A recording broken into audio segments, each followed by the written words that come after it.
Hi class, this is iCOM 375 and this is your instructor Megan McNames. We're going to do two things in this class. First, we're going to learn about transmedia storytelling, and second, we're going to learn about the interaction design process. So how are these two things related? Well, if you've taken iCOM 101 or if you're in it now, and if you haven't, I suggest that we talk as soon as possible. You know that interaction design is the process that is used for creating the digital media, products, and services that people use. And this week, when you learn about what transmedia storytelling is, I think you'll see immediately, I hope, that it requires a lot of pre-planning and forethought about how the audience will consume the story and participate in the story that you tell. Because transmedia stories are interactive, meaning the audience doesn't just read or watch them, but also helps them to unfold in various ways, for example, by becoming characters in them. Since people interact with transmedia stories, we need to use an interaction design process to make them, because really what we're designing is interactions between our stories and their audiences. So where does this class then fit into the minor?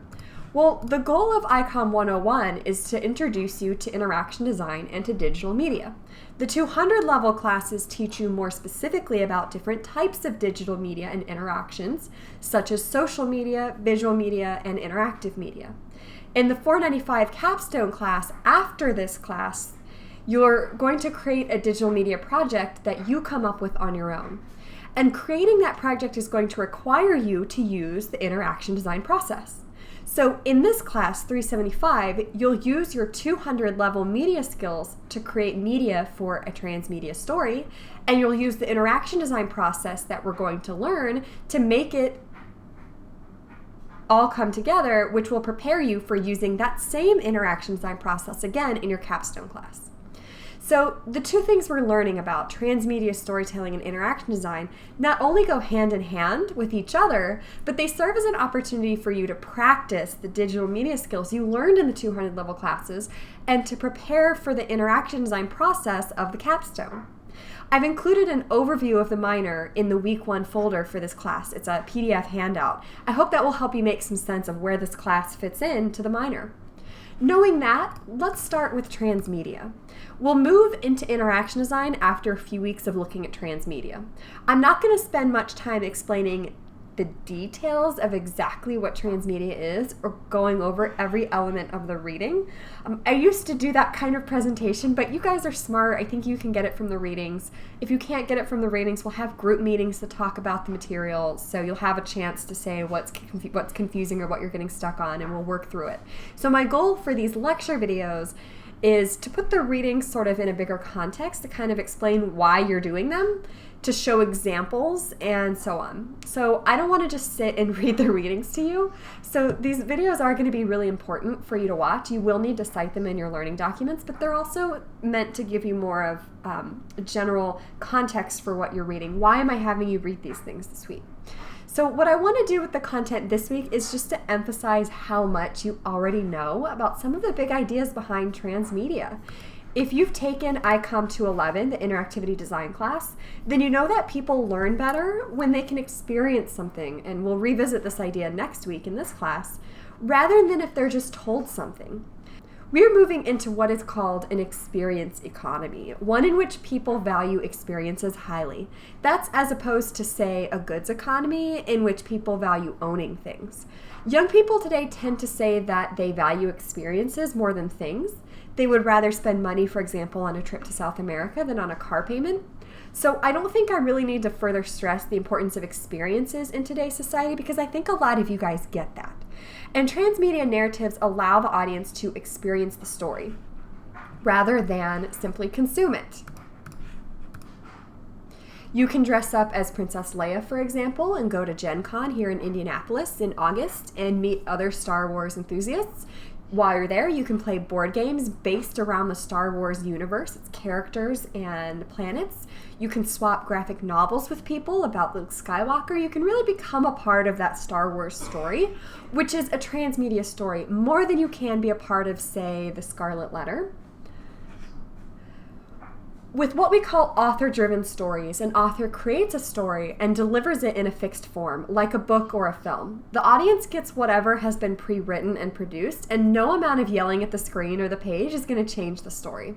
It's a largely passive, consumptive experience, but interactive digital technologies have increasingly made more participatory, experiential storytelling possible.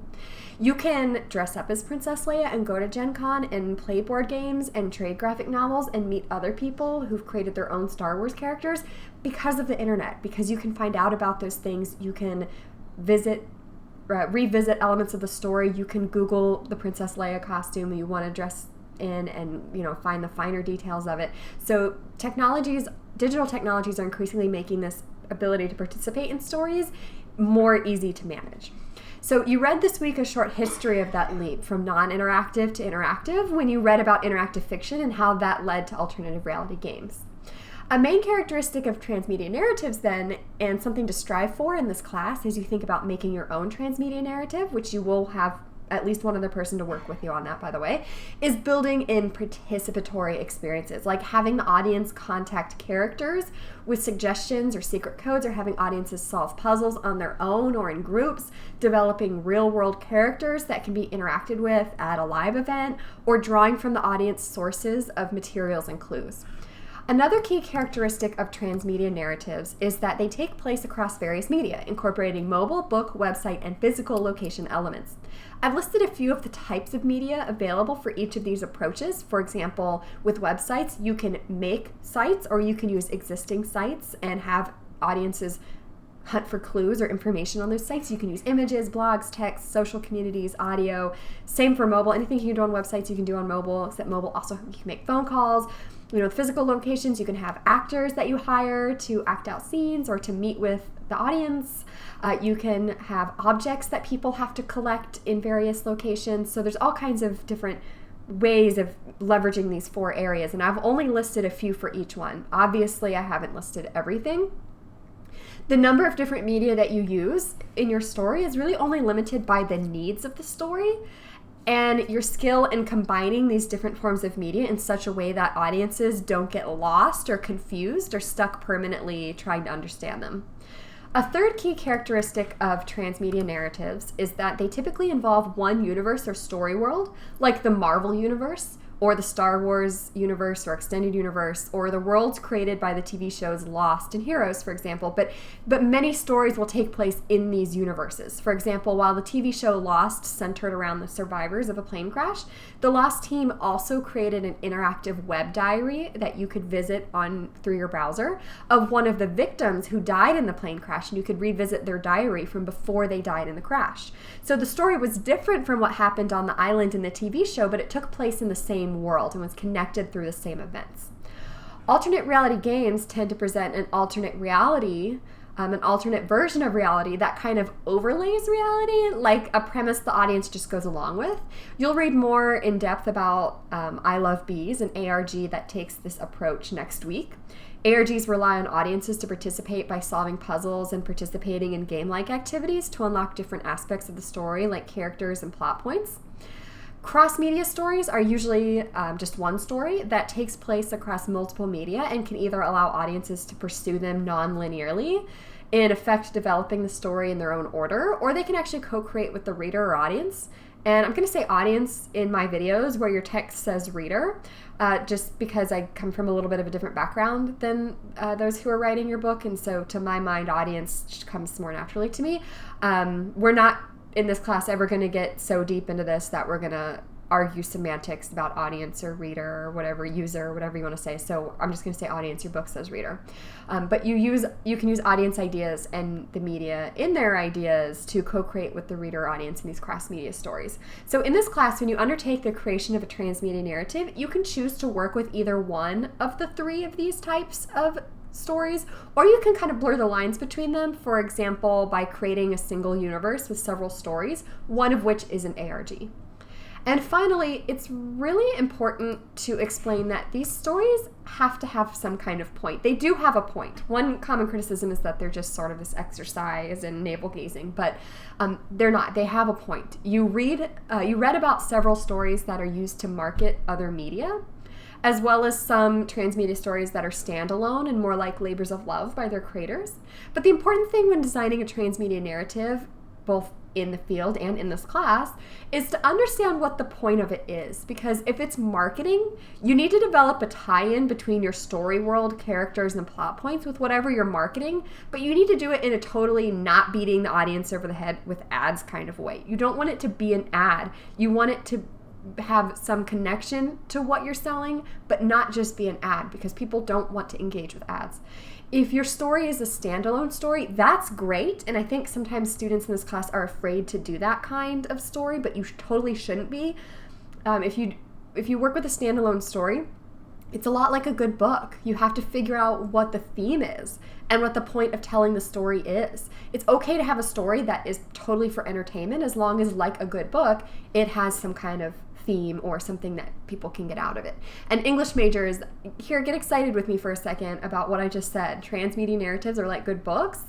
You have to figure out what the theme is and what the point of telling the story is. I actually have a degree in English literature, so if you also are a student of English or you're interested in literature or you just love books, you know that that's kind of like our life force, having a theme and being able to tell a story about it. For example, in A Passage to India by E.M. Forster, who's one of my favorite authors, Forster, who's a British author, is telling a story about India during the reign of the British Raj.